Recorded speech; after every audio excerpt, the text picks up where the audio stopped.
Halo, selamat malam buat semua teman-teman yang udah hadir di link Zoom ini. Saya Wicaksana Isa dari selaku panitia penyelenggara diskusi menyambut kedatangan kita semua yang sudah berkenan meluangkan waktunya untuk hadir di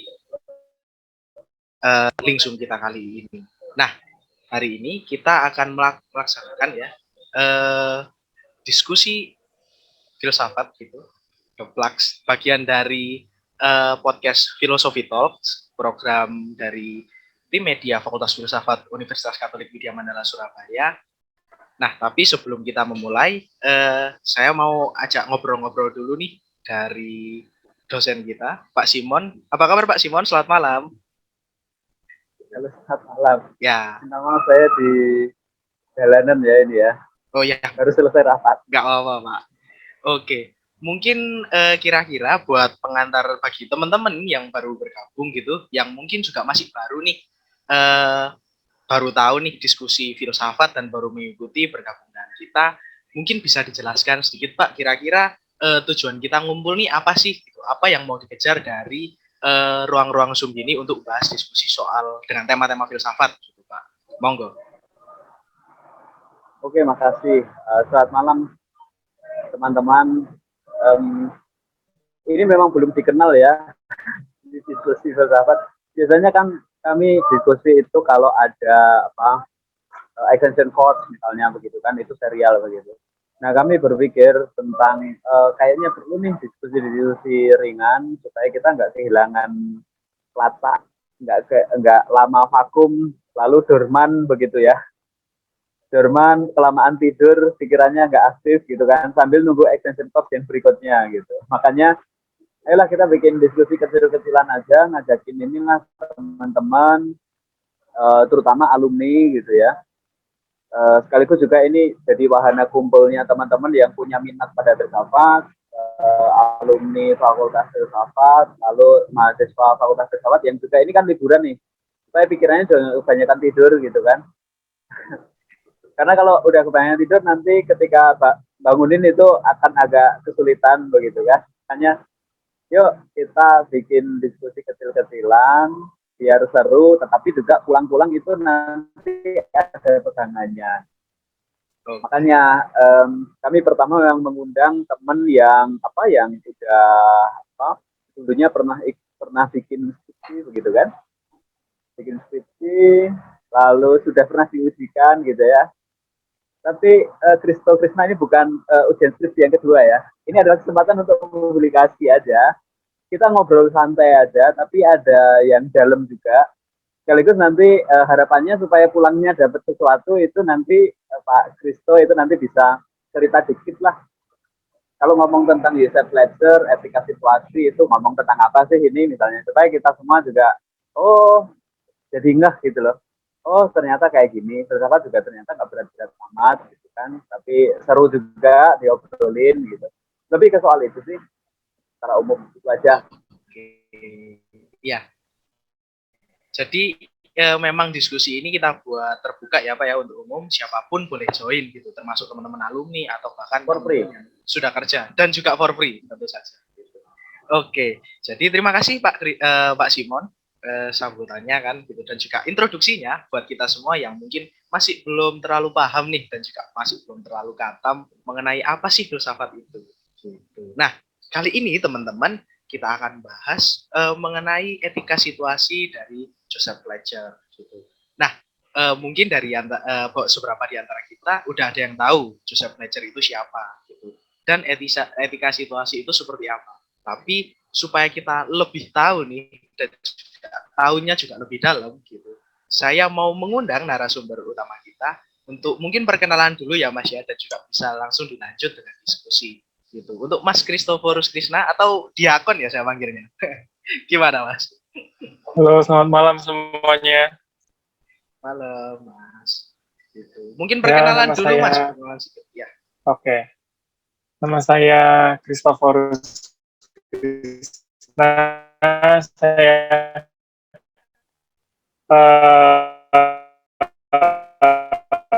alumni Filsafat Widya Mandala. Lalu setelah lulus dari Fakultas Filsafat Widya Mandala Surabaya, saya lanjut ke ini Institut Teologi Yohanes Maria Vianney. Itu masih ya lokal gitu ya, teologi lokal, masih ambil teologi lokal di situ. Nah, sekarang sedang menempuh masa proses pembinaan di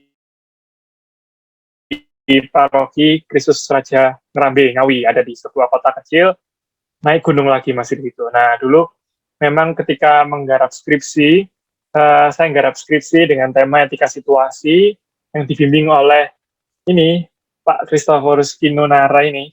Jadi Kristo membimbing Kristo. Kristo Gitu. Ya, seperti itu gambarannya. Oke, kalau begitu mungkin teman-teman yang ada di sini udah mulai pada kepo nih, dan juga mungkin juga udah mulai pada nggak sabar, gitu kan? Kalau gitu, tanpa berlama-lama lagi, saya persilakan waktu dan tempat untuk Mas Kristo untuk mempresentasikan kira-kira dan memberikan kita insight, kira-kira seperti apa sih situasi menurut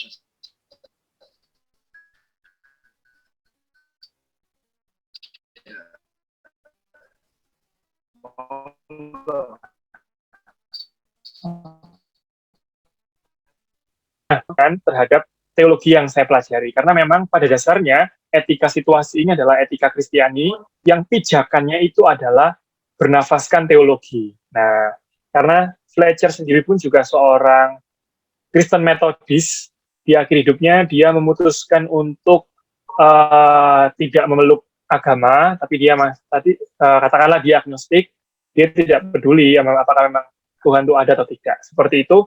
Nah, karena saya menggarap skripsi etika situasi ini lebih kurang 3 tahun yang lalu, maka ya mungkin masih ada term-term yang saya agak sedikit lupa. Mungkin nanti kita berdiskusi sama-sama lah. Dan ini saya buat seperti sharing saja, sharing pengalaman belajar, gitu. Seperti itu saja, supaya kesannya tidak menggurui, begitu ya.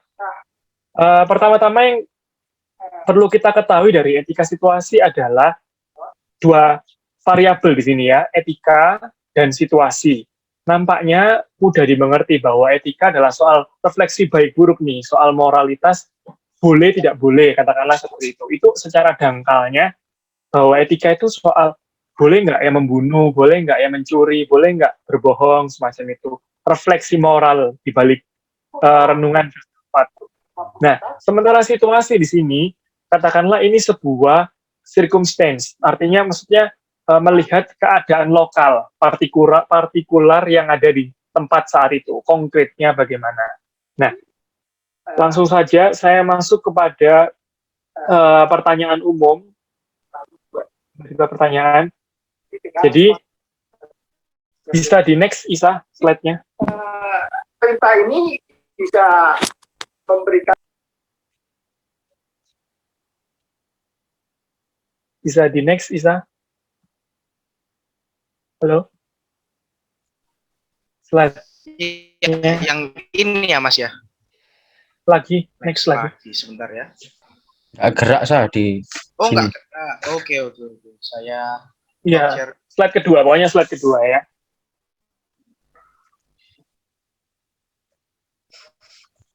Saya share ulang.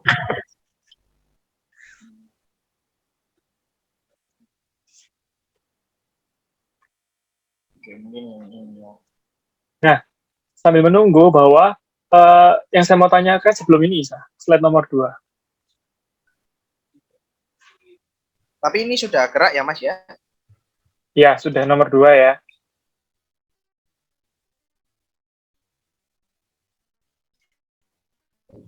Pertama, Ya, ini. sebelum kita masuk ke etika situasi, saya mau menyajikan suatu. Nah, di gambar yang pertama, ini kan ditunjukkan bahwa seorang siswa SMA dalam tanda kutip tidak sengaja membunuh begal karena membela diri, membela pacarnya yang saat itu hendak dibegal. Nah, ternyata tanpa disadari begal ini mati gitu. Artinya bukan karena kesengajaan aku ingin membunuh, tapi karena keadaan seperti itu lalu dia mati si begalnya, dan siswa SMA ini dianggap sebagai pelaku yang kemudian terlibat dalam proses hukum. Di fenomena berikutnya ada kakek yang dipenjara karena membela diri dari seorang pencuri. Dan tentu saja banyak hal fenomena. Misalnya setahun yang lalu di Puerto Rico, negara yang mayoritas Katolik, seorang ibu dipenjarakan karena dia dianggap melakukan aborsi. Padahal itu yang dia lakukan itu bukan, menurut penuturan ibu ini, bukan aborsi, melainkan ketidaksengajaan dalam keguguran begitu ya, keguguran. Nah, itu dianggap sebagai kelalaian sehingga dia dipenjara. Dan di gambar yang paling bawah ini masih sensitif saya kira, tapi saya kira perlu saya angkat karena saya kira kita semua adalah orang-orang yang open minded, tidak terjebak pada sentimen-sentimen agama atau suku tertentu. Maka di gambar di bawah ini menunjukkan Gubernur Sumatera Barat yang turun tangan dalam mengatasi kasus yang beberapa hari lalu sempat viral ya, babi Ambo ya, yang rendang dibuat daging babi, sampai pelakunya minta maaf, bahkan dipanggil polisi dan lain sebagainya karena dianggap melukai perasaan orang Minang lah atau sebagainya, dan juga menganggap melecehkan rendang atau masakan Padang yang selama ini dinilai makanan halal. Sementara kita tahu babi itu haram. Oke, ini fenomena-fenomena yang sekiranya bisa menggambarkan betapa etika situasi memiliki urgensi di sini untuk melihat suatu fenomena, suatu hal, terutama dalam penilaian moral. Berikutnya, Isa.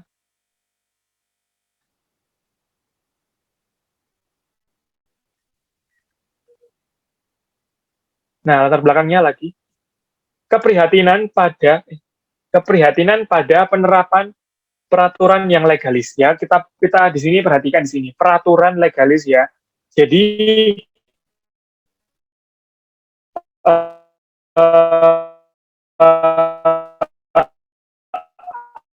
ada peraturan, jadi lebih, maka moralitas harus mengontrol hukum dan peraturan, bukan peraturan yang mengontrol moralitas.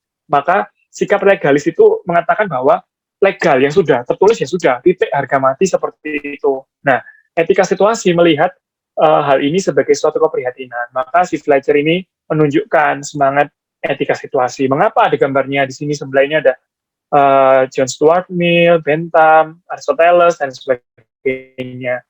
Karena kita tahu gambar di sebelah ini memang menunjukkan tiga corak dominasi etika pra etika situasi. Ada Aristoteles dengan etika keutamaannya, ada Immanuel Kant dengan etika deontologinya, bahwa yang wajib ya yang wajib sudah. Sementara ada John Stuart Mill, the greatest happiness for the greatest number, bahwa ini ada tendensi kepada utilitarianisme. Nah, kita lihat bagaimana etika situasi. Berikutnya, latar belakang Fletcher. Nah, ini penting karena sebelum kita mengenal pemikiran tokoh, tentu kita harus mengenal latar belakang kehidupan. Tentu saja singkat saja,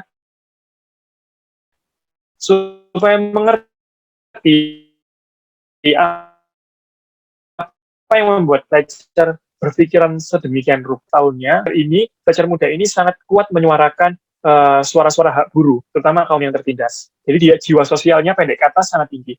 Dia sekolah di Universitas Virginia Barat yang kita tahu saat itu memang positivisme tengah kuat di Amerika. Karena ini seorang Amerika, maka dia pemikirannya juga corak-corak Amerika. Filsafatnya pun juga Amerika, khas Amerika, pragmatis, seperti itu. Nada-nadanya seperti itu. Dan kalau kita perhatikan yang unik di sini adalah dia dari Berkeley Divinity School. Ada teologi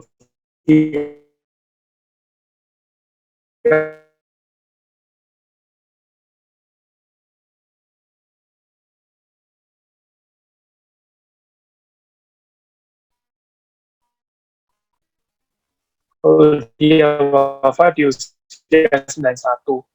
Berikutnya, nah ini latar belakang pemikiran. Nah, yang pertama ada Jeremy Bentham. Dengan prinsip kegunaannya, Jeremy Bentham merumuskan betapa filsafat itu di sini memang ada. Nah, lanjut lagi, Charles Sanders Peirce mengenai konsekuensi praktis. Ini juga mirip-mirip. Peirce ini kan terkenal dengan pragmatismenya dalam karyanya, esainya itu how to make our ideas clear. How to make our ideas clear ini Peirce menjelaskan bahwa menyebutkan bahkan tidak ada gunanya lagi berbicara soal perdebatan metafisika yang dianggap sia-sia karena pengetahuan itu bukan hanya soal kita ada dalam pikiran, tapi juga memberikan konsekuensi praktis, nilai guna. Jadi, tiga tokoh ini masih mirip-mirip. Nah, hadir pula si William James, yang juga terkenal di dunia psikologi dengan humanismenya. Ya, selama ini kalau pemikiran tuh bercorak ke teosentris lah, bercorak ke hal-hal yang katakanlah di luar diri manusia. Nah, si James mau kembali ke manusia, maka muncul dengan humanismenya. Di situ juga muncul kritik terhadap agama. Lalu John Dewey dengan instrumentalianya bahwa memang manusia bukan instrumen untuk segala sesuatu, maka subjek pertama adalah manusia. Dan yang terakhir ada Søren Kierkegaard dengan keputusan eksistensialnya kita tahu, tapi saya jelaskan secara ringkas supaya tidak panjang, bahwa di mana setiap manusia memiliki keputusan eksistensial dan itu berasal lahir dari kebebasan pribadinya sebagai seorang subjek. Nah, kira-kira teman-teman, hal-hal inilah yang menjadi pijakan tangga awal untuk Peirce, untuk siapa namanya? Fletcher melahirkan etika situasi, seperti itu. Lanjutnya.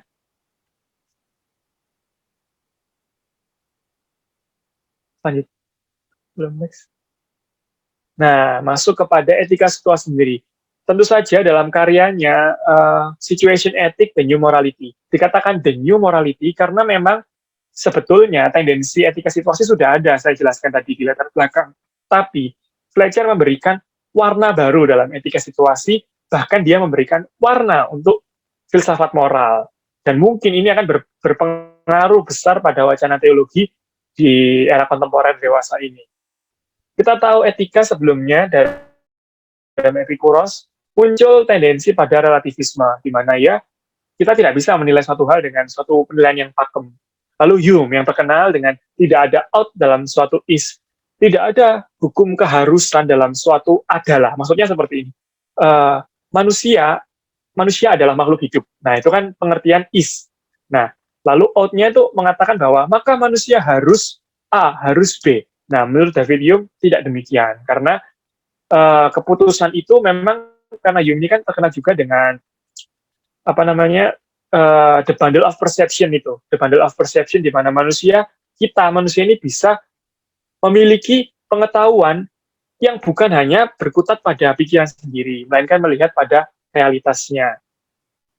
Selanjutnya pada Bentham dengan prinsip kegunaan, seperti yang saya katakan tadi, bahwa yang baik itu ya yang berguna, bahwa kalau memang mencuri tapi demi kebaikan orang lain itu sesuatu hal yang berguna bagi banyak orang, the greatest happiness for the greatest number, bagi Bentham itu bukan menjadi persoalan. Nah, dengan pijakan-pijakan itu Fletcher melahirkan etika situasional yang kemudian tidak semerta-merta kita membolehkan suatu perbuatan itu, oh dia diperbolehkan mencuri, kalau gitu bebas dong mencuri, kalau gitu bebas dong aborsi, kalau gitu bebas dong melakukan pembunuhan gitu.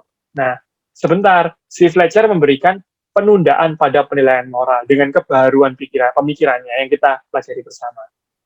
Secara umum, etika situasi sendiri merupakan kajian etika yang situasional dengan prinsip ini teman-teman yang perlu digarisbawahi, cinta kasih.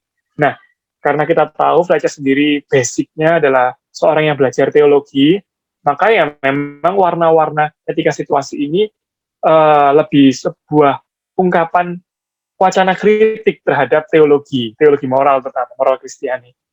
Nah, tapi meskipun dia mengkritik, dia masih memakai prinsip-prinsip moral Kristiani seperti cinta kasih.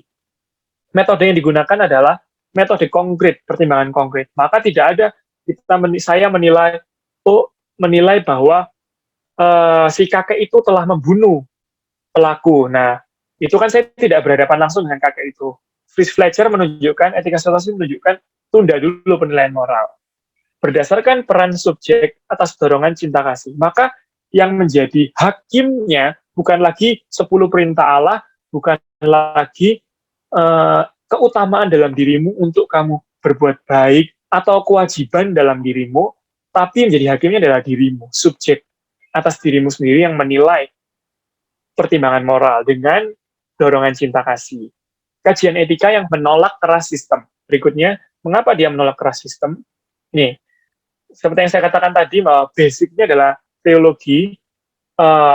As Jesus know, bahwa hal ini dikatakan Yesus, maka itu tidak boleh. Nah, si Fletcher menunjukkan ini suatu bentuk sikap legalisme dasar.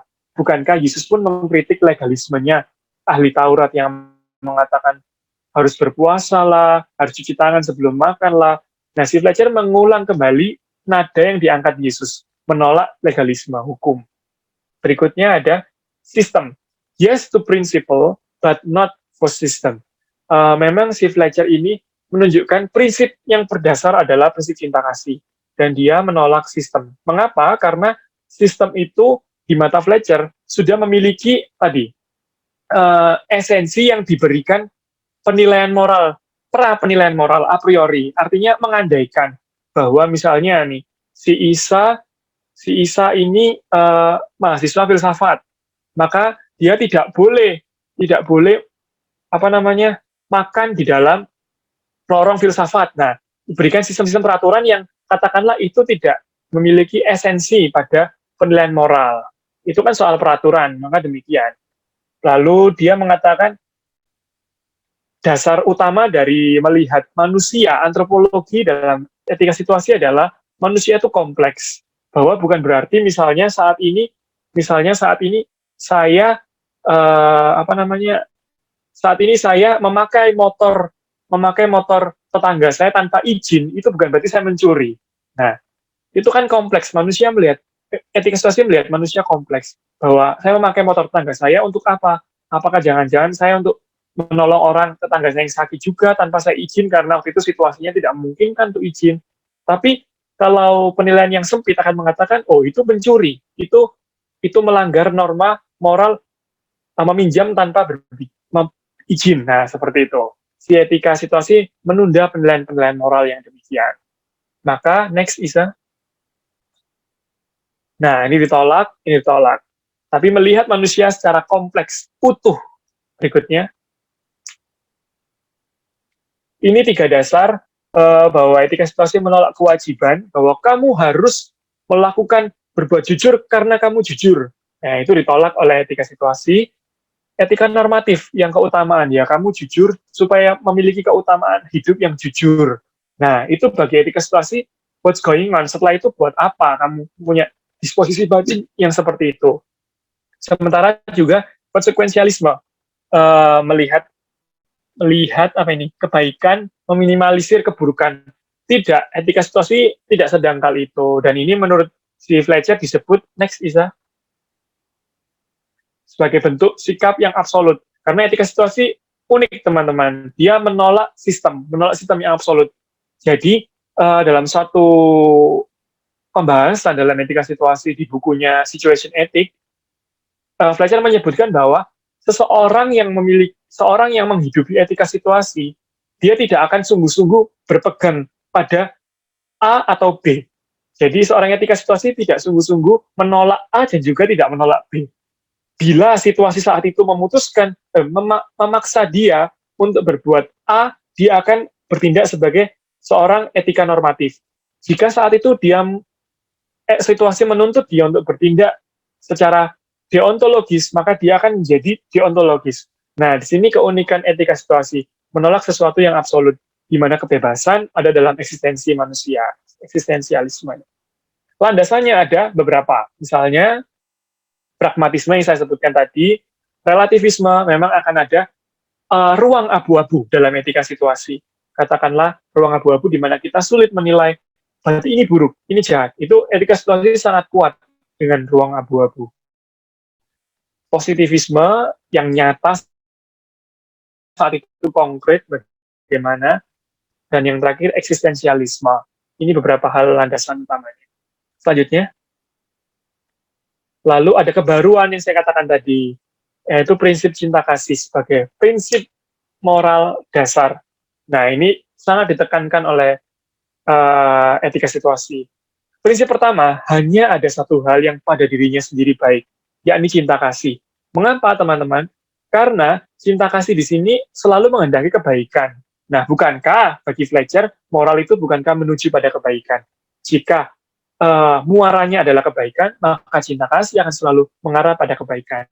Dan melihat hal dalam hidup itu, menurut Fletcher, seperti menggunakan kacamata cinta kasih. Yang kedua adalah prinsip cinta kasih adalah satu-satunya norma yang berlaku di etika situasi. Maka tidak heran nanti Fletcher menyebut bahwa etika cinta kasih ini setara dengan keadilan. Dan ini pun juga sangat kuat dengan warna-warna biblis. Selanjutnya, cinta kasih dan keadilan adalah sama, seperti yang saya katakan tadi. Yang keempat, cinta kasih menghendaki kebaikan bagi sesama, terlepas kita menyukainya atau tidak. Nah, perlu digarisbawahi teman-teman bahwa cinta kasih yang dimaksud Fletcher di sini bukan cinta kasih erotis, nafsu antara laki-laki dan perempuan, atau cinta kasih antara filio, saya dengan orang tua, teman-teman dengan orang tua, yang itu memang ada hubungan biologis. Nah, agape. Jadi cinta kasih di sini adalah kamu berbuat baik, no matter what happen, dia buruk atau jahat. Nah, di situ tanpa syarat, unconditional love yang dimaksud Fletcher. Yang kelima, cinta kasih membenarkan caranya. Nah, ini memang jadi problematis yang kemudian akan menjadi warna kritikan keras bagi etika situasi. Kalau sebelumnya dikatakan bahwa tidak ada hal-hal baik dicapai dengan cara-cara yang tidak baik, maka Fletcher membalik. Bisa itu hal-hal baik dicapai dengan cara-cara yang tidak baik, dalam tanda kutip, dengan landasan cinta kasih. Maka tujuannya adalah kebaikan. Seperti itu. 6. Keputusan dalam cinta kasih dibuat secara situasional. Nah, ini unik. Maka saya tidak menyebutkan, dan Fletcher tidak menyebutkan bahwa bahwa cinta kasih mengatakan bahwa kamu berbuat baik itu harus jujur, kamu harus taat kepada orang tua, kamu harus rajin berdoa. Tidak.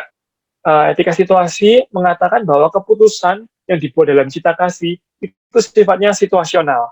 Maka saya katakan berulang-ulang tadi di awal, akan ada penundaan keputusan moral di sini. Mencuri itu buruk. Nah, itu ditunda dulu.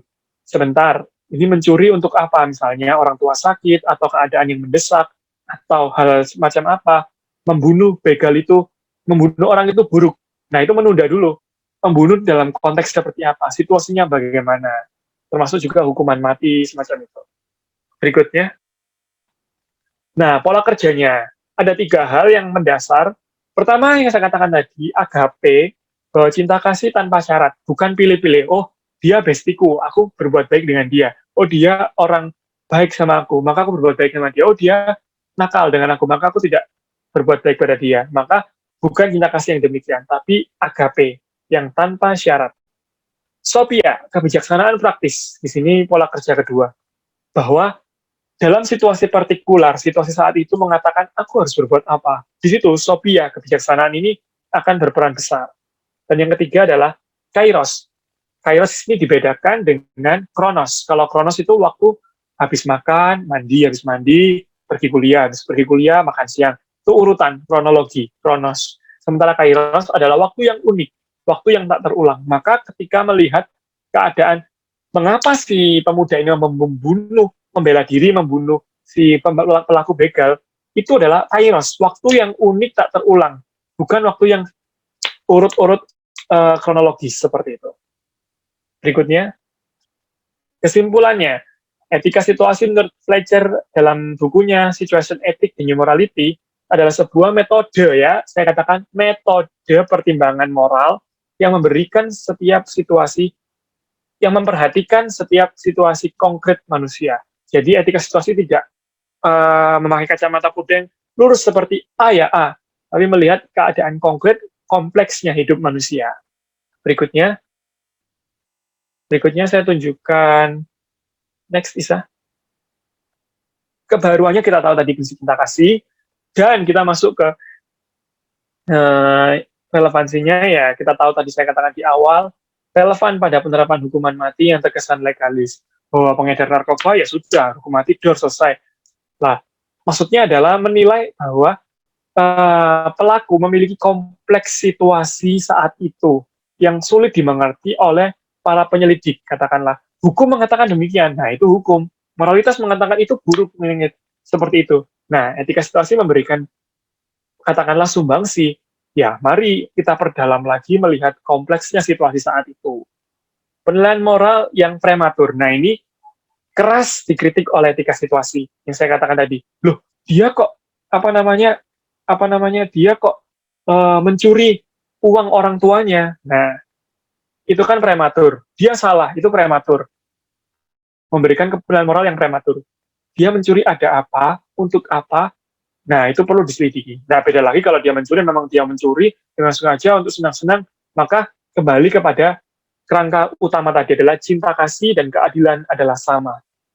Etika situasi memperhatikan situasi konkret terdakwa. Di sini etika situasi dalam tanda kutip memberikan sumbangsi bagi legalitas hukum di Indonesia, bagaimana supaya lebih memperhatikan penyelidikan dengan secara seksama, tidak semena-mena berdasarkan legalitas hukum yang sifatnya legalis, seperti itu. Sekiranya hal seperti yang bisa saya sampaikan. Lalu ada juga satu hal terakhir, next Isa. Setelah terima kasih ini ada next, setelah terima kasih. Tinjauan kritis, karena kita sama-sama belajar filsafat, maka ya mengkritisi apa yang dikatakan sendiri ya. Yang pertama dari seorang tokoh dalam gereja Katolik, dia Paus Yohanes Paulus II, karena kita tahu etika situasi nampaknya menjadi rivalnya gereja yang menilai bahwa gereja legalis lah dan sebagainya. Ya, YP2 keras juga mengkritik relativisme, mereduksi martabat luhur manusia. Loh, bagaimana etika situasi mereduksi? Ya karena bagaimanapun juga manusia memiliki lorong adikodrati yang bukan hanya dimengerti dalam konteks kodrati. Manusia memiliki dalam bahasa pendahulunya dari siapa Yohanes Paulus II, Bernardus dari Clairvaux mengatakan itinerarium mentis ad Deum, memiliki kerinduan untuk pada ruang adikodrati. Nah, maka konsekuensinya manusia memperhatikan moralitas yang adikodrati tadi. Lalu tidak kata keras dari Benediktus ke-16, bentuk kediktatoran baru dari individualisme yang ekstrim. Oh, ini keras menentang etika, bukan menentang ya ini menjadi kritikan tegas bagi etika situasi, karena etika situasi menolak kediktatoran moralitas, nah tapi dia sendiri jatuh pada kediktatoran baru. Kalau begitu, ini individualisme ekstrim dong, diri sendiri yang menentukan kebaikan itu. Dan yang terakhir dari generasi selanjutnya dari Fletcher salah menafsirkan maksud Yesus, dan ini juga akan jadi pro kontra yang ramai juga, termasuk siapa sih Rudolf Bultmann juga menuliskan hal-hal semacam itu, bahwa Fletcher ini terkesan terburu-buru menilai maksud Yesus. Ini kiranya tinjauan kritis yang perlu dimengerti dalam konteks etika situasi. Saya kira hal semacam itu yang saya kira umum yang umum dari etika situasi yang perlu saya bagikan. Mungkin juga ada dua part yang mungkin saya kelewatan. Mari kita berdiskusi bersama. Oke, jadi terima kasih Mas Kristo sudah memberikan insight buat kita soal etika situasi. Cuma mungkin sebelum kita lanjut diskusi, saya mau nanya sedikit nih Mas. Kira-kira kan kita kan kalau belajar filsafat harus ada kontekstualisasinya ya gitu ya. Apalagi dalam kehidupan kita sehari-hari. Nah, tawaran dari Mas Kristo nih atas etika situasi, gimana sih caranya akhirnya kita menerapkan atau mempergunakan itu buat kehidupan kita sehari-hari? Apakah ada anjuran-anjuran tertentu gitu, atau seperti apa gitu, Mas? Oke, saya kira ini juga penting juga ya, karena kita sama-sama belajar untuk mengenal filsafat. Nah, etika situasi ini bagi saya pribadi menjadi penting. Artinya bukan membangun pemikiran saya pertama-tama, tapi bukan juga menjadi nada atau warna pemikiran saya, tapi menjadi penting ketika berhadapan dengan keadaan sosial, misalnya dalam hidup sehari-hari. Saya berusaha membumikan filsafat bahwa etika situasi memberikan insight kepada kita supaya satu, menindak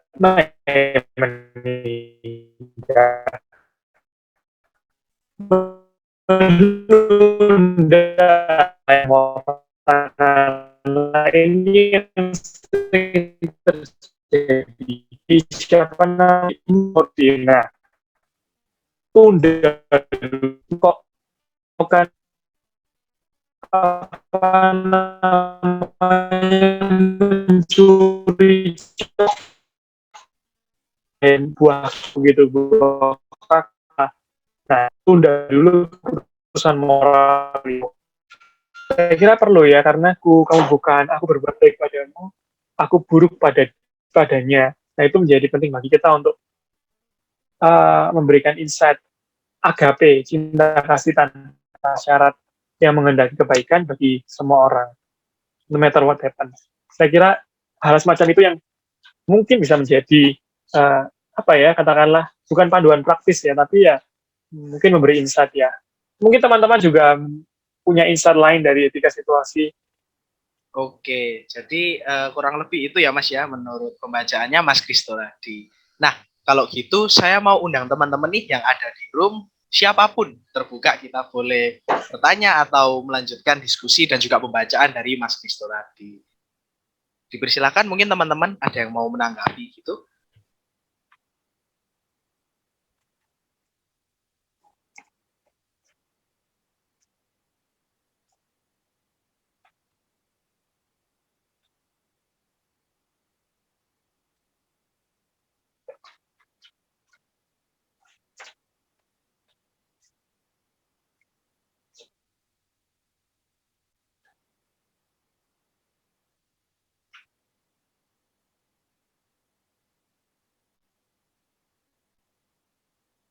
Tanggapan boleh ditulis di komentar gitu ya, atau disampaikan secara langsung buat teman-teman.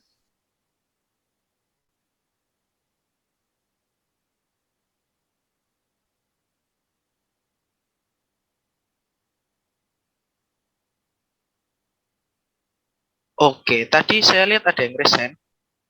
Nah, oh ya, saudara Axel ya mungkin ya. Mungkin bisa disampaikan open mic gitu. Silakan. Ya, baik. Terima kasih Saudara Isa. Halo, Saudara Gusto. Halo.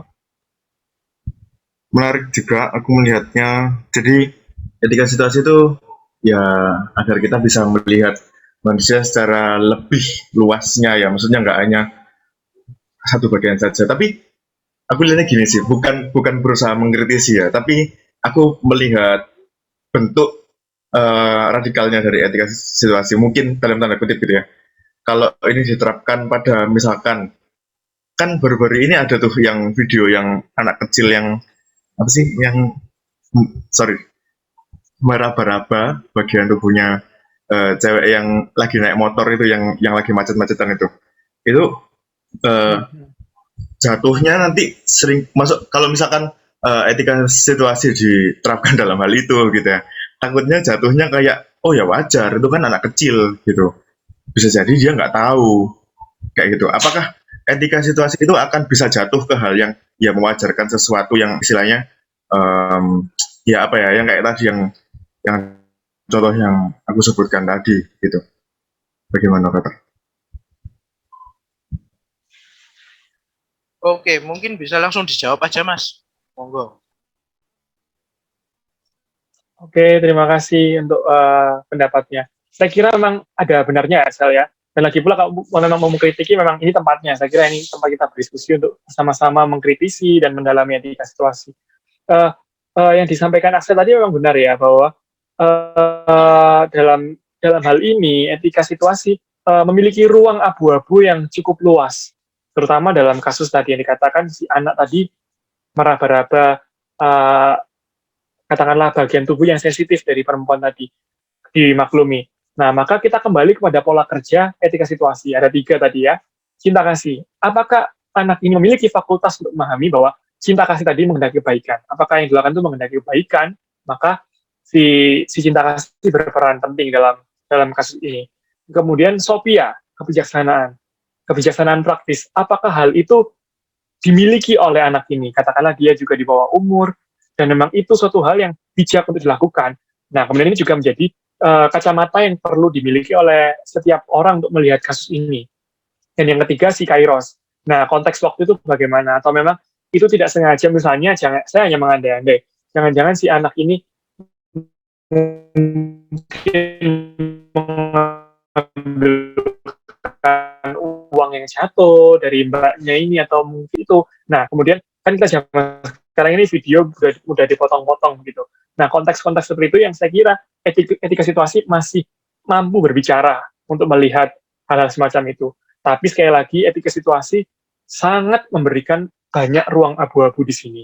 Maka ya memang umumnya terjadi pro kontra itu akan menjadi apa ya, muara, menjadi buah dari melihat melihat sesuatu hal dalam kacamata etika situasi. Saya kira hal semacam itu juga menarik untuk didiskusikan yang disampaikan oleh Axel.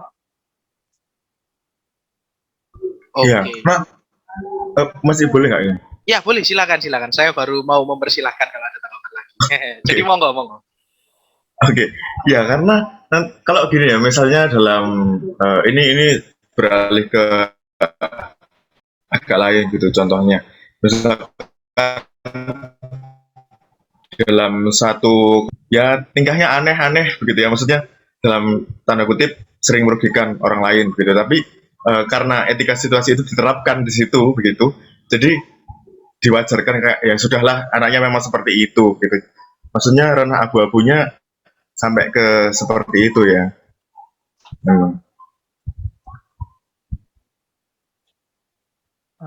Ya juga Ya. itu juga menarik.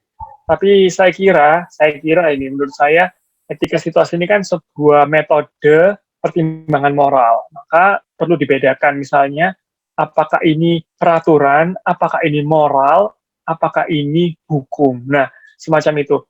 Norma, nah termasuk dalam hidup bersama yang disampaikan Saudara Axel tadi. Misalnya dalam hidup bersama ada orang yang toksik nih, lalu ya uslah dibiarkan gitu kan ya, dibiarkan saja. Nah, kan etika situasi ya sembarang. Saya kira menurut saya dalam hal itu bukan etika situasi menurut saya. Karena etika situasi mampu bergerak pada lantai normatif, etika normatif, keutamaan, tapi di sisi lain dia juga bisa bergerak dalam etika deontologis.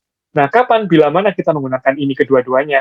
Nah, situasi akan menjawab. Nah, persoalannya adalah si Fletcher ini tidak merumuskan rumusan konkret dari berbuat baik itu seperti apa. Itu menjadi persoalan. Nah, mungkin dia mau menulis tapi dia tiba-tiba meninggal atau bagaimana ya kita nggak tahu. Mungkin bukunya juga saya belum menjumpai komentator-komentator terhadap etika situasi yang berbicara semacam itu. Tapi yang jelas perlu dibedakan antara moralitas, peraturan, hukum, dan norma-norma semacam itu. Ya, terima kasih Brother untuk jawabannya. Biasa. Oke, jadi kurang lebih seperti itu ya. Mohon maaf tadi ada motor. Oke, jadi kurang lebih kayak gitu ya tanggapan dari Mas Kristo gitu. Mungkin ada teman-teman yang lain yang mau melanjutkan ya pembahasan tadi gitu, atau ada pertanyaan yang lain dulu sebelum saya masuk ke pertanyaan yang ada di kolom komentar. Ada satu ya, atau ada yang masih mau berkomentar lewat chat, dipersilahkan juga. Adakah dari teman-teman?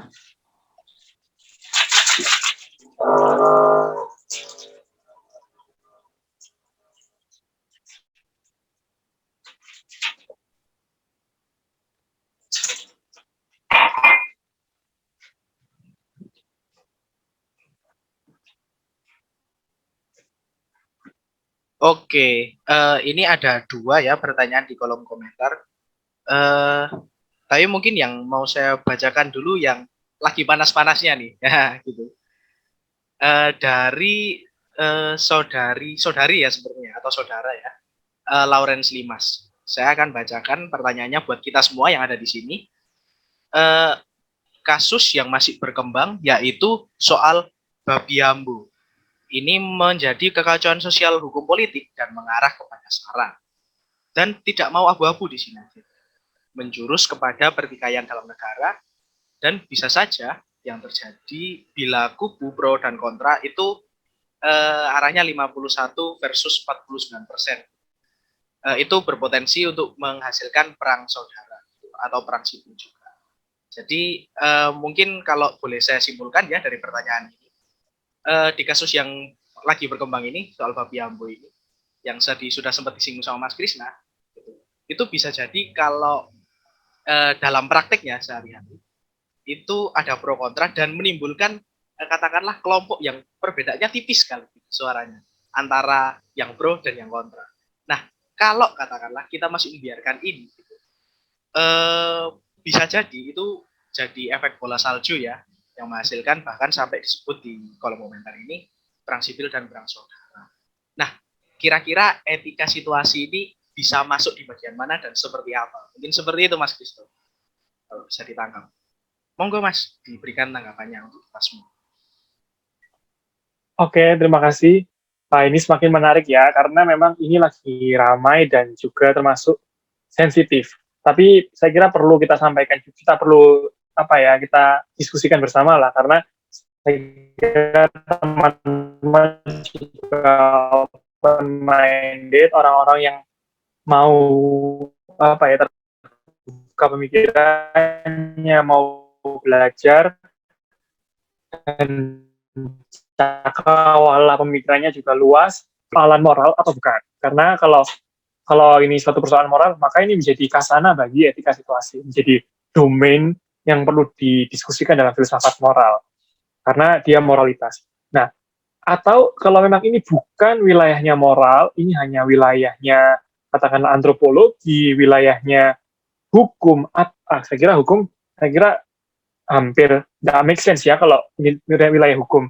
Nah, tapi etika situasi sekurang-kurangnya kendati pun ini bukan persoalan moral, etika situasi memberikan insight kepada kita melihat fenomena ini dari beberapa hal. Misalnya yang pertama adalah mungkin bagi kita yang bisa makan makanan haram, non halal, menganggap apa sih, toh ini loh, masa makanan punya agama, masa makanan ini sudah khas dengan agama ini, agama itu, apa kabar dengan bakmi, bakpao, bakso. Nah, bukankah itu juga menjadi itu kan jadi makanan yang lahir dari negeri sana, kemudian diinkulturasikan dari yang babi, kemudian menjadi ayam. Itu pun juga bukan jadi hal yang ramai.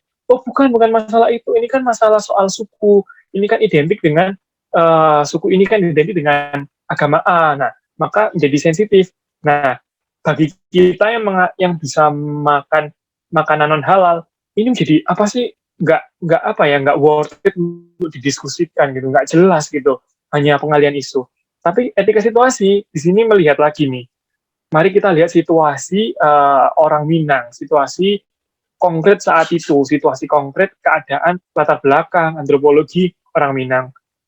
Jangan-jangan memang ini menjadi suatu hal yang patut diperjuangkan bagi mereka. Mungkin ada nilai-nilai luhur di situ, nilai-nilai normatif yang diperjuangkan di situ. Maka kacamata di sini perlu lebih luas lagi. Bukan wah ini nggak jelas ini hanya masalah haram dan non halal gitu atau sebagainya. Maka lebih luas lagi melihat dari keadaan yang konkret, keadaan partikular termasuk latar belakang budaya. Maka saya setuju dengan yang dikatakan siapa yang penanya tadi. Memang ini kalau dibiarkan akan menjadi, kalau katakanlah dibiarkan begitu ya sudahlah, itu akan menjadi ancaman yang besar. Mungkin juga akan terjadi isu-isu yang sentimen. Lalu di sebelah sana akan suku sana akan teriak suku mati akan seperti ini. Itu menjadi ancaman bagi kerukunan. Maka kembali lagi, kalau sudah mengancam kerukunan, mengancam kebaikan, nah filsafat moral berbicara. Kalau dilihat dari kacamata etika situasi, bagaimana cinta kasih bertindak, apakah itu yang dikehendaki cinta kasih, apakah sopianya bergerak saat itu, kebijaksanaan praktisnya, dan yang terakhir, apakah kairos, apakah waktu yang tak terulang itu juga berbicara di situ. Nah, itu perlu menjadi diskusi yang panjang. Walaupun pada akhirnya kita tidak semua dari kita menerima hal ini dengan pemikiran yang terbuka. Ada yang terjebak pada pemikiran yang dangkal, sensitif terhadap hal semacam ini. Itu yang saya kira perlu disampaikan, perlu kita pikirkan, kita renungkan lagi bahkan seperti itu. Oke, kalau saya mau lebih perjelas lagi ya Mas. Jadi harusnya kita bertindak seperti apa sih dalam situasi ini? Tawaran dari Mas Kristo sendiri, gimana Mas? Enaknya nih gimana? Menurut saya etika situasi di sini kalau ditanya, lalu bagaimana, what should we do gitu kan? Ya perlu lagi satu hal, apakah ini suatu persoalan moral? Makanan itu yang katakanlah babi ambo ini suatu persoalan moral, atau katakan iya ini persoalan moral dong karena ini perintah dari Tuhan, yang mengatakan tidak, jangan makan ini.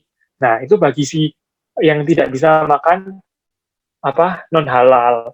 Nah, lalu ini bukan menjadi persoalan moral dong bagi yang tidak mengatakan, yang kalau menurut saya pribadi sebagai seorang yang saya bisa makan makanan non halal, tapi saya memutuskan untuk tidak makan makanan non halal. Memang itu saya sendiri memutuskan seperti itu.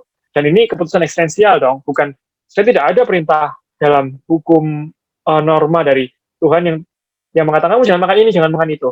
Kalaupun ada, dan itu pun katakanlah saya bisa makan itu, tapi saya memutuskan untuk tidak, bukan karena perintah, tapi karena keputusan eksistensial saya. Nah, bagaimana melihat ini?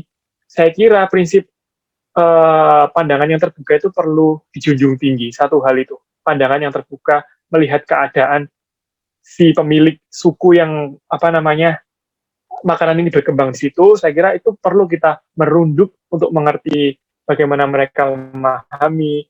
Lalu di sisi lain kita juga jangan sampai jatuh dong pada sikap legalisme, pada kedangkalan berpikir yang saya kira tidak worth it, misalnya untuk makanan punya agama lah apa sebagainya, itu juga saya kira perlu untuk menjadi wacana yang terus dihidupkan, saya kira seperti itu.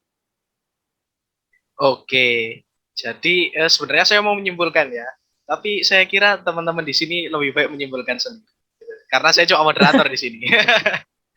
Kurang lebih kayak gitu. Tapi menarik ya, teman-teman, menarik ini. Semakin pertanyaan-pertanyaan itu perlu kita diskusikan lah. Nah, ini tadi juga sebelum pertanyaan dari Lawrence Limas tadi, itu ada pertanyaan dari Angga Phil, Angga _PHIL. Nah, mungkin saya bacakan juga buat kita semua di sini. Kalau hukuman mati kepada teroris, kalau dilihat dari etika situasi, apakah masih dimungkinkan ya atau diperbolehkan meski nyawa yang jadi taruhannya, katakanlah. Berarti kalau boleh saya simpulkan sedikit, apakah hukuman mati pada teroris ini akhirnya bisa dibenarkan gitu dalam etika situasi? Monggo Mas, ini kan juga masih kontekstual ya saya kira ya, dijawab. Silakan Mas. Si Fletcher dalam bukunya Situation Ethics dan New Morality, dalam halaman pertama itu dia menunjukkan contoh tentang aborsi. Keras karena ini sebagai kritikan terhadap gereja yang keras menentang aborsi. Sementara si Fletcher menunjukkan, dia memberikan tulisannya pun juga dengan dengan cerita-cerita begitu ya, cerita-cerita yang satir ya, komedi satir gitu. Kamu mendapat uang dari mana? Aku bekerja sebagai seorang PSK. Wow, pasti itu perbuatan dosa. Nah, katakan ada dialog situ. Iya, aku bekerja sebagai PSK untuk menghidupi kehidupanku dan aku mendapatkan banyak uang dan juga aku bisa menghidupi keluargaku dengan baik. Mereka menjadi orang-orang baik. Nah, ini menjadi penundaan ini. Jadi orang menjadi berpikir dua kali. Jangan-jangan demikian. Nah, berkaitan dengan hukuman mati, si Fletcher sendiri menunjukkan bahwa prinsip pertama adalah cinta kasih. Maka hukuman mati ini, apakah ini masih relevan? Menunjukkan bahwa si pelaku, artinya terdakwa yang menerima hukuman mati ini, pantas mendapat hukuman mati. Katakanlah demikian. Lalu bagaimana dengan proses sopia, proses pengadilan dari si terdakwa ini? Kita tahu human error pasti akan terjadi selama proses pengadilan. Dan kita juga nggak ngerti bagaimana kesalahan si pelaku ini sampai dia mendapatkan hukuman yang demikian. Apakah ini setimpal, ataukah jangan-jangan masih ada human error, atau masih ada oknum besar di balik dia melakukan itu yang mungkin tidak berani diungkap oleh pihak berwajib karena itu orang penting di negara. Nah, itu juga perlu dimengerti karena etika situasi menjunjung tinggi kompleksnya situasi manusia. Lalu yang terakhir ada kairos. Kalau orang mengatakan, loh, penting dong hukuman mati untuk memberikan efek jera bagi yang lain. Kalau semua pelaku nggak dihukum mati, nggak akan ada efek jera. Saya setuju dalam hal ini memberikan efek jera. Tapi tunggu dulu, bukankah juga nyatanya kita tidak memiliki data yang spesifik mengatakan bahwa setelah hukuman mati diberikan kepada pengedar narkoba, ada penurunan drastis. Nah, nyatanya kasus-kasus itu tetap ada dan tetap selalu ada, bahkan semakin tinggi kalau kita lihat dari berita-berita. Kita sampai sekarang belum punya data ya, berbasis data. Lalu juga pada pengertian cinta kasih, kembali ke cinta kasih, bukankah cinta kasih menghendaki kebaikan?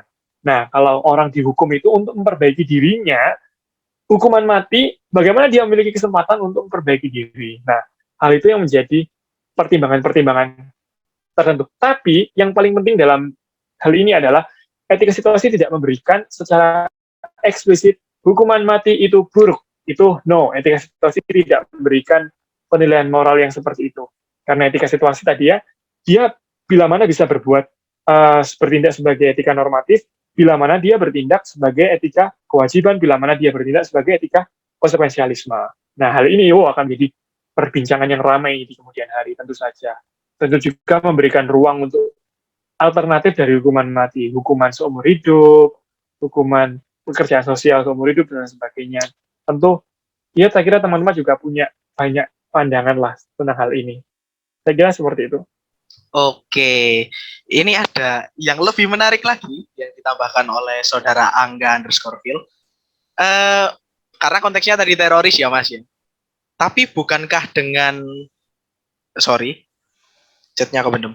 Tapi bukankah dengan pemerintah menjatuhkan hukuman mati menunjukkan cinta kasih pemerintah terhadap masyarakat yang mungkin sudah takut, dan dalam tanda kutip akhirnya pemerintah di sini menjadi pelindung gitu karena membaca situasi yang ada gitu. Terus ini ya mungkin bisa ditanggapi dulu Mas Kristo. Setuju. Sebagai seorang, bukan sebagai seorang ya, karena saya berusaha untuk netral, senetral mungkin, karena saya menulis skripsi ini bukan berarti saya menghidupi etika situasi. Sebagai seorang yang berusaha untuk mengerti etika situasi, tadi saya katakan tadi bahwa etika situasi tidak memberikan rumusan eksplisit bahwa ini perbuatan yang buruk. Maka dikatakan jika teroris ini dihukum mati, ini sebagai upaya pemerintah melindungi banyak orang dan sebagai bentuk cinta kasih.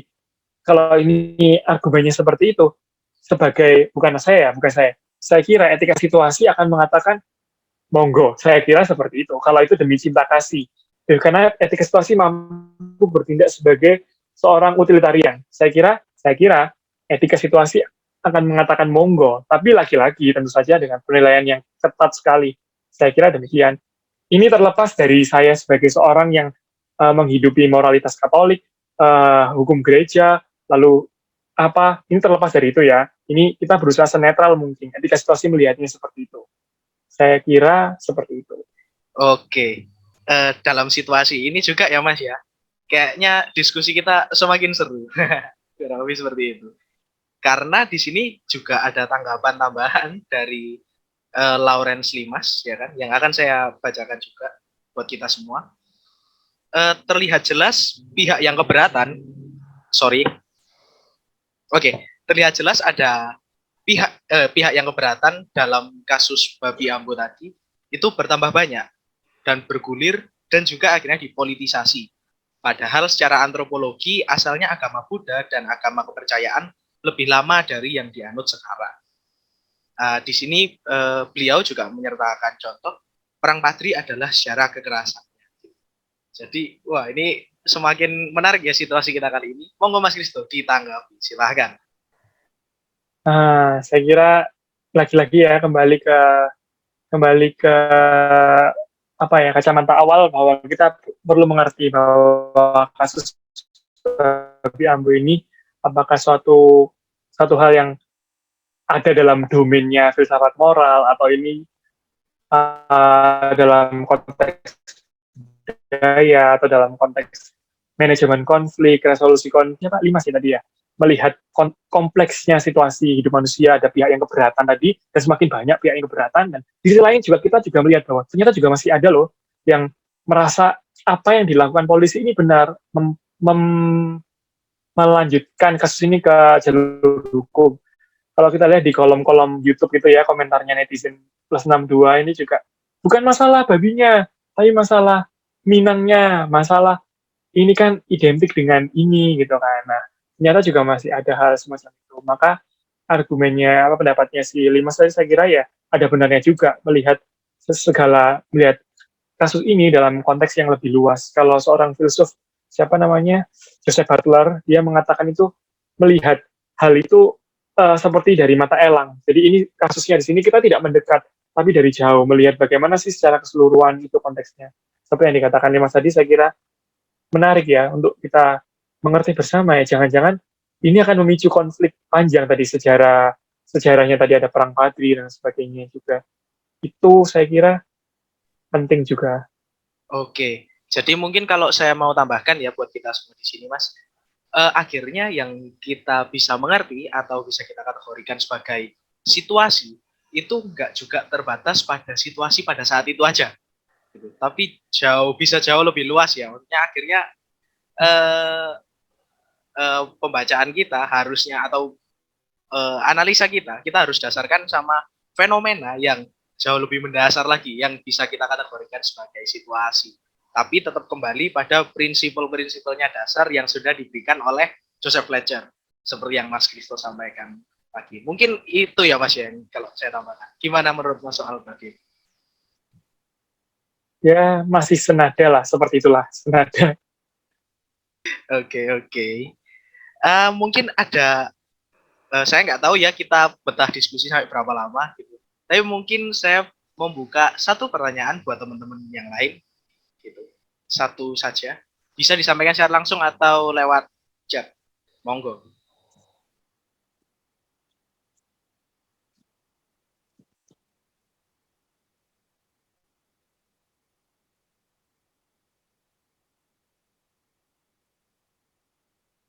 Wah, situasi kita semakin memanas rupanya. Tapi dalam artian yang baik ya kawan-kawan. Ini ada tanggapan dari Arneta yang akan saya bacakan juga buat kita semua ya di sini. Oke, menanggapi Lawrence Limas terkait Babi Ambo, ada kasus lain yang serupa, yaitu ada seorang wali kota yang menyatakan bahwa susu formula dan mie instan dapat membuat bayi menjadi bagian dari LGBT. Wah, cukup menarik ya. Dalam kurung diungkapkan dalam seminar terkait kehamilan.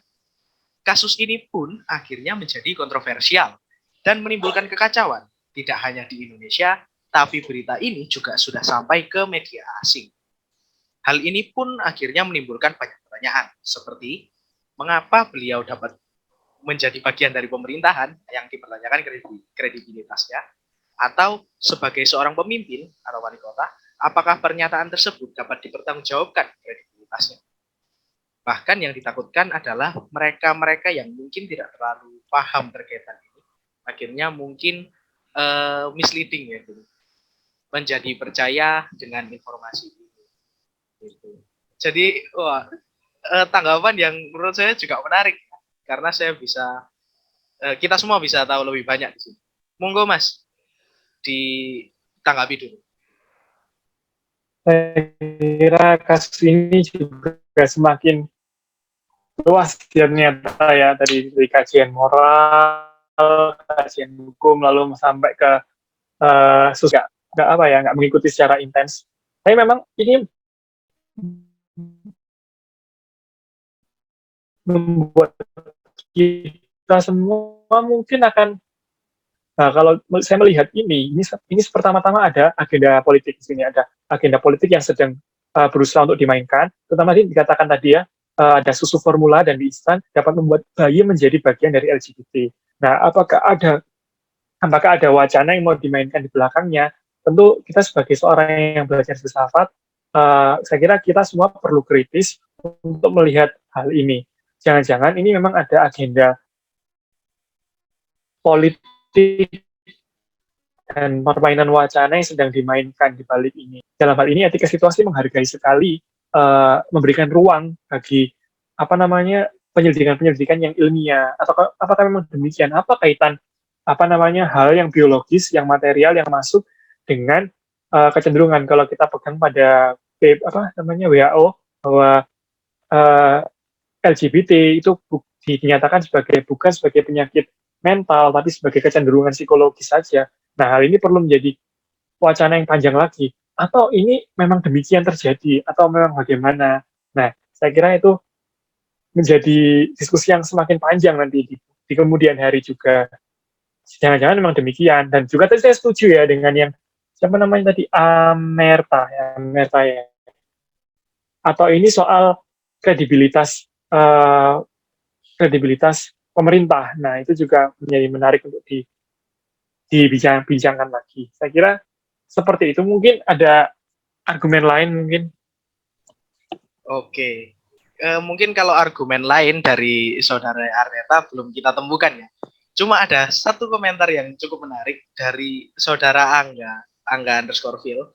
Wih, lalu apakah etika situasi bisa mengatasi, Oke. Lalu apakah etika situasi bisa mengatasi disparitas intelektual yang ada? Wah, ini menurut saya menarik ya. Tapi Mas Kristo juga mungkin bisa menjelaskan sama kita disparitas intelektual itu kayak gimana sih kurang lebih. Karena saya sendiri juga kurang terlalu paham gitu ya. Tapi bisa mengira-ngira sedikit. Monggo Mas. Kayaknya yang sudah lulus. Itu yang saya mau tanyakan. Itu yang mau saya tanyakan. Disparitas di sini yang dimaksud apa? Apakah ini suatu gap gitukah dalam jurang kesenjangan dalam intelektual atau sejarah filsafat atau bagaimana? Mungkin si Angga mungkin bisa menjelaskan yang dimaksud di sini. Saya kurang lebih agak setuju sih Mas sama penggambarannya Mas soal disparitas ya. Maksudnya mungkin disparitas intelektual itu ada ruang gitu loh. Maksudnya ruang kosong gitu. Yang akhirnya kita dipaksa untuk memahami situasi intelektual yang ada gitu, bahwa ada ketimpangan gitu katakan. Gitu. Oke. Nah, ini sudah dijawab sama saudara Angga. Perbedaan antara perbedaan pengetahuan antar pusat. Lanjut Mas. Ini saya setuju sekali apa yang dikatakan Angga, karena memang ada satu komentator tegas terhadap etika situasi juga dalam Special V Benedictus XVI juga menunjukkan bahwa ini sebagai bentuk kediktatoran yang baru, seperti yang dikatakan Angga tadi. Loh, lalu ini kalau gitu menjadi relatif dong, beda, artinya memiliki spekulasi yang berbeda-beda. Setiap orang diandaikan memiliki pengetahuan yang sama. Nah, benar sekali apa yang dikatakan Angga menurut saya. Karena memang pada akhirnya saya dan Isa punya kapasitas pemahamannya tentu saja berbeda. Mungkin saya memahami ini dari sudut ini, tapi Isa melihatnya dari sini. Nah, itu menjadi hal yang menarik. Lagi-lagi kembali bahwa etika situasi memiliki ruang abu-abu yang sangat luas di sini. Maka tiga prinsip tadi, tiga pola dasar kerjanya etika situasi. Cinta kasih, lalu Sophia, kebijaksanaan, dan Kairos, bagaimana itu mengerti kesenjangan tadi, perbedaan pengetahuan antara A dan B, bagaimana itu menjadi penting. Dan kalau dikatakan apakah ini mampu mengatasi, saya kira kok tidak ya. Etika situasi tidak mampu mengatasi, tapi etika situasi mampu memberikan ruang diplomatis untuk mendiskusikan lah antara pemikirannya Isa, Angga, saya, dan teman-teman mungkin akan sama-sama memberikan, saya punya pemahaman yang A, dia punya pemahaman ini, bagaimana mencari titik temu tanpa harus memberikan penilaian moral, karena lagi-lagi etika situasi menunda penilaian moral sampai terjadi hal konkret itu. Gitu. Saya kira seperti itu. Menurut saya jawabannya juga sangat-sangat on point ya Mas ya. Sudah sangat baik sekali. Kita semua bisa melihat penyampaian dari saudara Christophorus Krishna pada malam hari ini. Oke. Kayaknya kita semakin panas, tapi saya nggak tahu ketahanan teman-teman di sini. Cuma saya kira kalau diskusinya masih lanjut, kita lanjut. Bisa disetujui ya teman-teman ya? Gimana? Atau Mas Kristo sendiri, apakah berkenan ya Mas ya? Kalau kita agak lama gitu. Saya 8:30 ada kegiatan. Oke. Jadi mungkin satu tanggapan terakhir ya dari Lawrence Limas. Karena tanggung Mas kalau nggak dijawab gitu ya. Baru kita akan masuk ke agenda kita selanjutnya. Gitu. Dari Lawrence Limas, apakah kelak para pemimpin lembaga dan wakil rakyat serta pejabat negara wajib di psikotes akhirnya? Karena kasus tadi ya dari saudara Arneta. Karena bertindak seperti sosiopat, psikopat, delusi, dan halusinasi. Sedikit aja Mas. Karena kita juga harus menghargai waktunya Mas. Saya sebagai masyarakat sipil, saya kira wajib sih itu. Saya kira jangan sampai buktinya kita tahu bahwa ada juga pejabat yang pakai ijazah palsu. Ijazah itu kan soal intelek kita, akademis kita. Maka mengapa keadaan psikis pejabat diabaikan? Saya kira saya setuju untuk melakukan itu hal itu dilakukan, karena juga jangan sampai psikopat malah orang ini terjadi sesuatu yang nggak beres dengan pemikirannya. Bagaimana kita dipimpin oleh pemimpin yang nggak beres, biasanya nggak beres dengan dirinya, bagaimana dia membereskan kepentingan publik gitu. Saya kira seperti itu sih.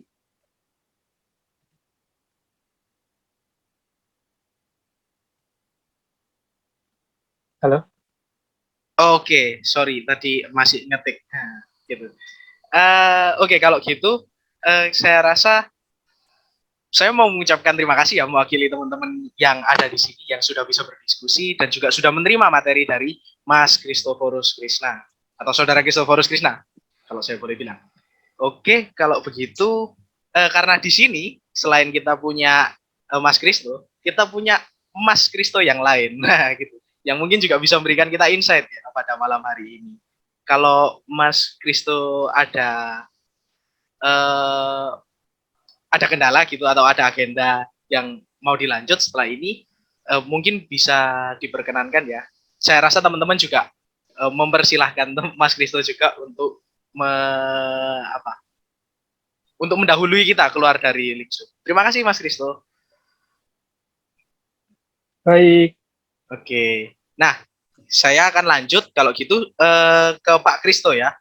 Pak Kristo ini merupakan dosen di Fakultas Filsafat Universitas Katolik Widya Mandala Surabaya yang juga menjadi dosen pembimbing dari Mas Christoforus Krishna yang sudah menyampaikan materinya tadi soal etika situasi gitu. Nah, kalau begitu Pak Kristo, mungkin setelah kita sudah diskusi nih ya kan, sudah bisa dilihat keseruan kita gitu, situasi kita yang tadi yang sudah cukup panas gitu kan.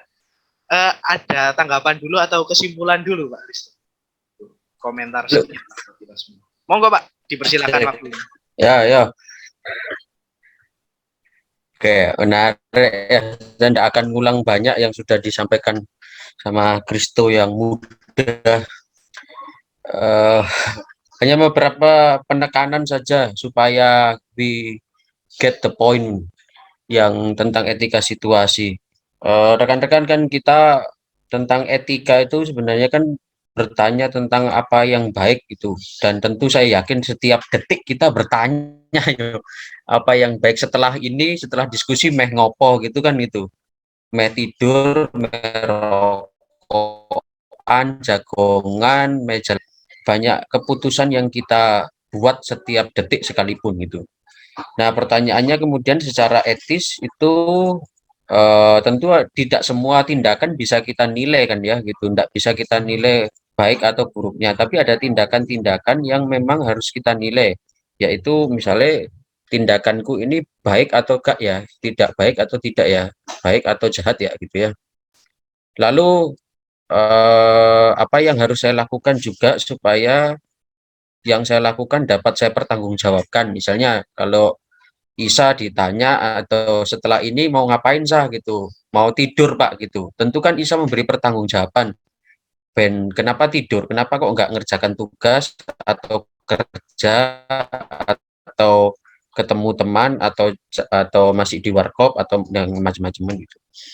Nah, untuk etika situasi kemudian menjawabnya adalah ya wes, yang bahwa tidak ada satu patokan umum untuk bisa menentukan tindakan saya baik atau tidak.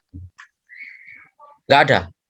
Jadi norma itu penerang aja. Norma misalnya jangan membunuh Sah, pokoknya ya kamu sebagai makhluk Tuhan, hamba Allah, tadi ada yang namanya hamba Allah gitu ya, itu kamu sebagai hamba Allah harus mengikuti perintah-perintahnya. Bagi etika situasi ya itu penerang lah ya ngono gemek. Tapi bahwa sopo sing harus bisa menentukan ya kamu Isa sendiri, dan hanya Isa yang tahu situasinya. Si orang dengan individu dengan situasi konkretnya yang bisa memutuskan mana yang dia harus lakukan. Maka sharing-sharing, curhat-curhat itu tidak penting bagi etika situasi. Sharing dong pengalaman gitu. Dulu kalau kamu menghadapi begini tuh tidak ada, karena tidak ada rumusnya gitu.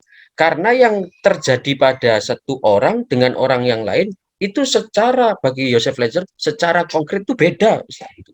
Jadi tidak perlu sharing, misalnya ada teman biasanya anak-anak muda kan sharing tentang cowok gitu ya, atau tentang masalah, gimana sih ada cowokku kok begini gitu. Bagi Joseph Fletcher tidak ada rumusnya gitu. Karena yang tahu situasinya kamu gitu. Dan saya hanya bisa mengatakan, ya kalau saya dulu begitu, tapi tentu ini pasti beda dengan situasimu dan kamu tidak harus mengikuti saya gitu. Kamu ikuti aja apa yang menjadi pertimbangan rasionalmu, lalu momennya apakah Kairos itu kan tadi ada Kronos dan Kairos, makanya bertemunya Kronos dan Kairos itu ditemukan. Misalnya bertemunya waktu literal kita itu jam kita dengan kesempatan peluang. Memang momennya gini. Itu ya gitu. Misalnya dalam hal konkret lagi, waktu mau pergi sholat atau sembahyang ke tempat ibadah, tiba-tiba lihat orang kecelakaan. Kira-kira pilihannya rekan-rekan apa kan gitu. Lihat orang kecelakaan dan hanya saya yang nangarpan persis di depan orang itu persis itu. Satu sisi aku harus sembahyang ya, baik kan ya sembahyang itu kan ya. Satu sisi harus nolong orang. Nah, pasti Joseph Fletcher akan mengatakan, ya lihat situasinya gitu. Tapi bagi ini akan menjadi sangat radikal. Makanya saya tadi seneng komentarnya Axel ya gitu. Pak ini bisa sangat ya lihat situasinya, tapi bisa sangat membebaskan. Itu poin saya gitu. Bisa sangat membebaskan. Bayangkan kalau tidak ada peraturan atau eksepsi tentang ambulan lebih boleh mendahului. Ambulan boleh melintasi traffic itu dengan enak. Kalau kita yang legalis kan opo-opoan, waktu ini merah ya merah lah ya, waktunya hijau ya hijau, waktunya itu kalau peraturan. Kalau orang agama kan sih, ya yang penting tertulis di kitab suci begitu, sesat ya sesat gitu.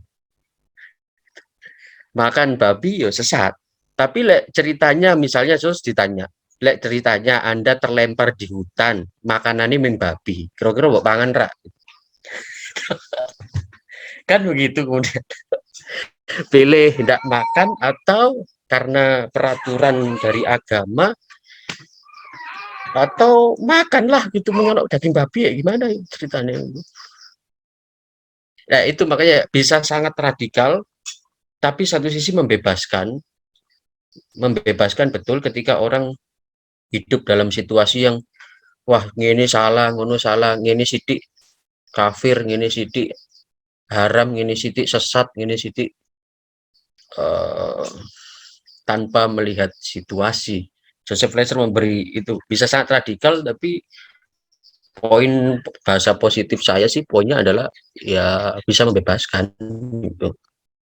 Maka pakemnya tidak ada, norma-norma hanya untuk penerang aja, bahwa gunakan otakmu dan otakmu diarahkan pada cinta kasih, lalu momennya memang kamu yang bisa pikirkan secara pas. Itu sih gitu.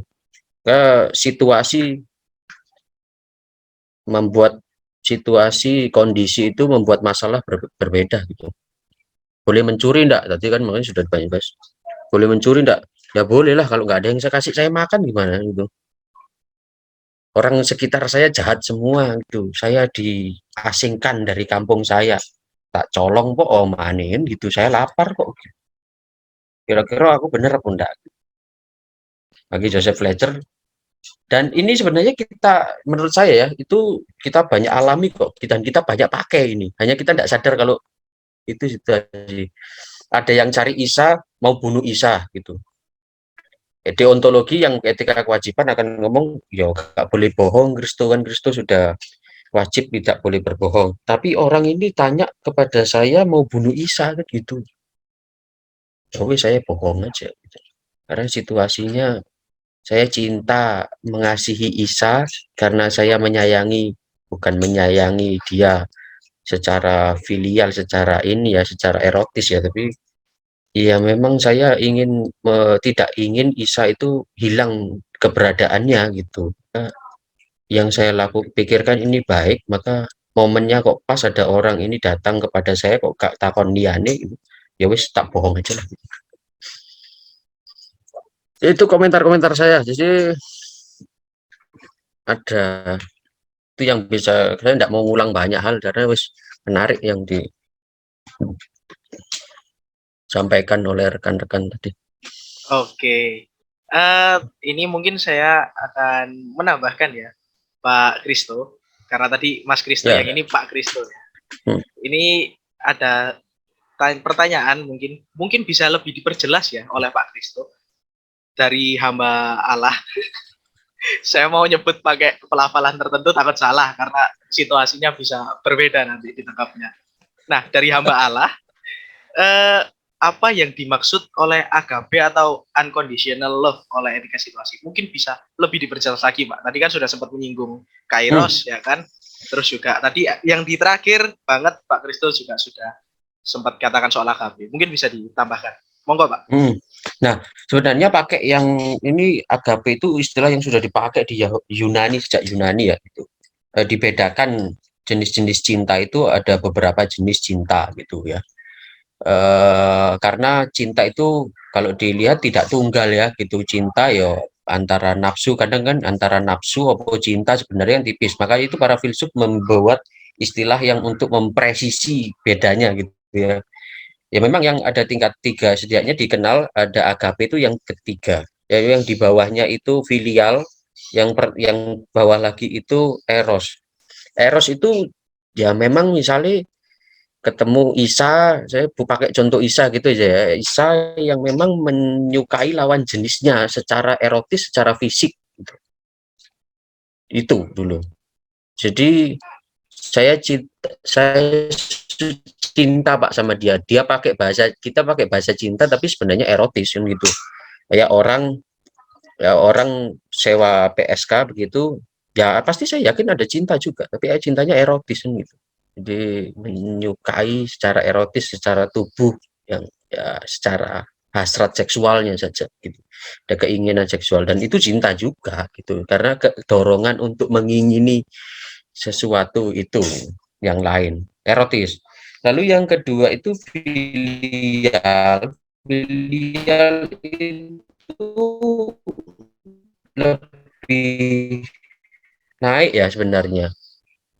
Saya mengasihi anak saya kan gitu. Kalau disuruh milih gini, milih nolong siapa, yang ke diri atau tanya. Waktu COVID kemarin ada lagi butuh bantuan kan, semua banyak orang butuh bantuan kan gitu. Tapi pasti ada yang pertimbangan filial, orang akan ya wis lah aku bantu keluargaku dulu lah gitu. Ketimbang saya bantu orang yang belum saya kenal. Oke, saya ingin bantu orang yang nggak saya kenal sih. Tapi yang saya dulukan keluargaku karena keluargaku butuh duluan ya gitu. Itu filial gitu. Karena masih ada filial itu dalam bahasa Yunani ya, ya kekeluargaannya, kekerabatan ya, itu persaudaraan, cinta yang pilia dalam bahasa Yunani pilia. Makanya filsafat kan juga pilia sebenarnya, persaudara. Dari kata pilia delpia itu sebenarnya enggak, kalau mau disambungkan agak rumit ya gitu. Tapi itulah gitu. Pokoknya Anda supaya get the point ini, ada jenis cinta yang begitu gitu, itu kan juga cinta toh gitu kan, kita nggak bisa ngomong dan itu nggak erotis ya gitu. Saya mengeman-eman keluarga orang yang saya kenal itu ya, saya menganggap Yus misalnya sebagai saudara saya, maka saya itu bukan erotis itu. Nah, kalau agape ini yang digambarkan tingkatan bahwa cinta ini sudah mau kenal, tidak kenal, mau dia memperlakukan saya nanti bagaimana, pokoknya saya berbuat baiklah ke dia. Gitu. Saya memberikan yang terbaik dari diri saya gitu. Jadi siapapun, dan saya tidak berharap Isa ngomong terima kasih atau enggak, itu enggak ada urusan gitu. Dan itu digambarkan kayak cinta Tuhan ya, Tuhan, cinta Allah yang ya selalu memberikan hambanya apa yang diminta tanpa nggak putus sebenarnya manusia itu menyembah dia itu atau enggak, yang penting ya dia kasih aja deh gitu, kayak matahari itu loh yang tidak bersinar bagi semua orang gitu loh ya, tidak bersinar bagi semua orang, baik orang brengsek ataupun baik yang tiap hari doa ataupun enggak orang baik. Itu agape. Maka kenapa kok cinta orang tua enggak bisa agape? Enggak ya gitu, orang tua mah konkret kita anu aja, mungkin ada yang punya pengalaman orang tua mah anakku rek tak gede no ben supaya suatu saat itu bisa membanggakan orang tua, itu ada masih timbal balik ya orang minimal ada pak, ada orang yang baik pak apa gitu nolong, tapi minimal dia pengen dihormati lah gitu, minimal ngomong terima kasih deh, masih filial itu ya kan. Misalnya saya nolong orang terus orang itu nggak tahu diri sama saya gitu, mesti tolong, nggak tahu diri mesti saya jancuk nggak ngerti ditolong orang ini gitu. Itu masih cinta saya masih filial lah ke dia, itu masih oh ya wes saya ditolong saiki gak tahu terima kasih ya besok gak tak tolong nih. Nah bisa agape kalau ya sudah mau kamu terima kasih atau enggak soal gitu, mau kamu nanti jahat sama saya setelah ini enggak soal, yang penting saya mengasihi mencintaimu melakukan ini gitu. Begitu kira-kira untuk yang bertanya tadi. Iya. Ada diskusinya apa? Nah. Kayaknya ini ada diskusi terakhir aja ya Pak ya, karena mungkin mengingat waktu kita bentar lagi udah cukup malam, cukup larut ya kan, karena kalau kita menyita waktu teman-teman juga kita agak sungkan. Tapi ada pertanyaan cukup menarik nih dari saudara hamba Allah ya kan. Kalau pada saat kita memutuskan, kita itu yakin pada keputusan itu didasarkan pada agape. Lalu seiring waktu kita menyadari bahwa keputusan kita di waktu lampau itu ternyata didorong dengan eros. Nah, itu bagaimana? Apakah etika situasi membenarkan ya dalam tanda kutip? Maksudnya membenarkan dalam artian itu sudah memenuhi kriteria atau standar-standar yang sudah kita sepakati untuk menilai untuk berperan dalam etika situasi. Menurut saya seperti itu. Monggo Pak Krisna. Nah, saya perluas pertanyaannya. Etika situasi ketika nanti terakhir saya memutuskan hari ini saat ini berdasarkan agape. Ternyata 10 tahun ke depan itu saya menyesali keputusan saya. Salah tiba itu. Kemarin itu nolong Isa, ngono ya tak laporkan aja kan gitu. Ternyata saya menyesal. Bisa salah. Si Fletcher mengatakan dalam bukunya itu bisa apa yang saya putuskan sekarang itu dengan situasi konkret itu bisa salah. Tapi yang menjadi penekanan adalah yang penting bahwa saat ini ketika waktu itu memutuskan, saya memutuskan dengan penuh sopia. Penuh sopia itu artinya penuh pertimbangan akal budi, penuh kesungguhan, penuh tanggung jawab juga untuk memutuskan gitu. Itu begitu gitu. Misalnya banyak orang, saya berikan contoh begini. Banyak orang kan merasa waktu lagi jatuh cinta itu dia adalah pasangan saya gitu ya, yang terbaik untuk saya. Nikah panjang lama gitu, terus yalah ternyata tidak sesuai dengan yang saya kemarin itu. Padahal orang tua waktu dia memutuskan untuk itu suka mukulan gitu, tapi dia memutuskan saat itu secara konkret etika situasi mengikuti itu.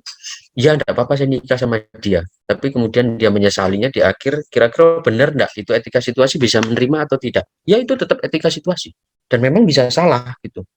Tapi pada poinnya adalah yang penting Anda waktu memutuskan itu penuh tanggung jawab memang, dan bertanggung jawab atas pilihan itu gitu.